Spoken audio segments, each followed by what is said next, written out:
Presented by Amit Rampuriya entertainment. हे भौजी अबरी बेर होली नहीं खेलबो की? चला ना अबरी बेर हमरा साथ होली खेले लहे। हां देवर जी खेले ले तैयार हेबे त किया नहीं खेलबे? अबरी बेर होली भुसखारी खेल के खेलबे बुझलो ना।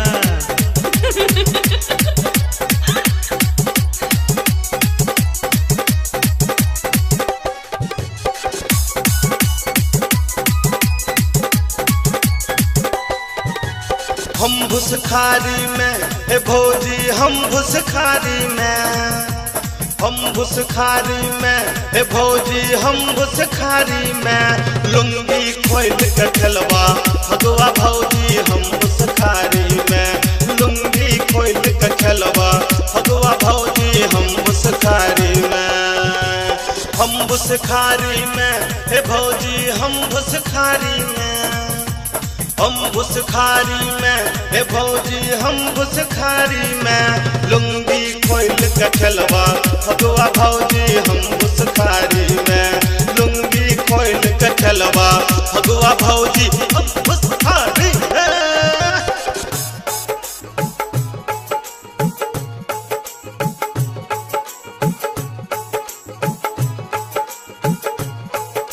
लुंगी खोल के खेलवा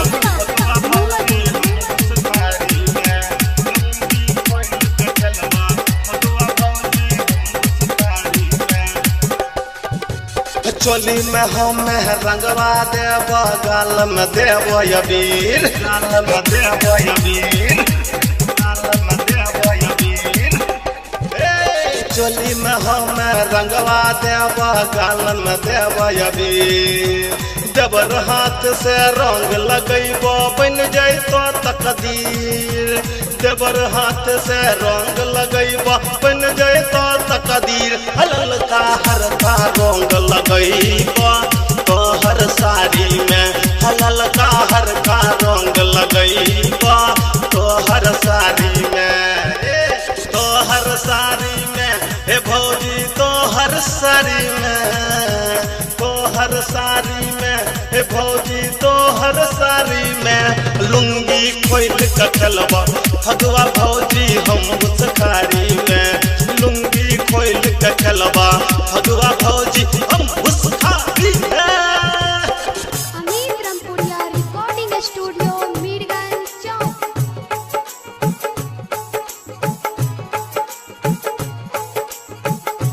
लुंगी खोल के खेलवा भगवा भौजी हम भुसखारी में।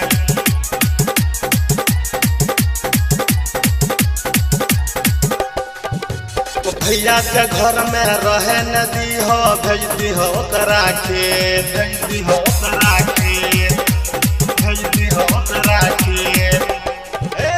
भैया के घर में रहे नदी हो भेज दी हो ओकरा खेत। भैर होली के खातिर भौजी भेजा तहूँ से, भैर होली के खातिर भौजी भेजा तहूँ से तोरा भर दिन हम डुबैबा दारू तारी में, तोरा भर दिन हम डुबैबा दारू तारी में, दारू तारी में हे भौजी दारू तारी में, दारू तारी में हे भौजी दारू तारी में लुंगी खोल के खेलवा भगवा भौजी हम भुसखारी में लुंगी खोल के खेलवा भगवा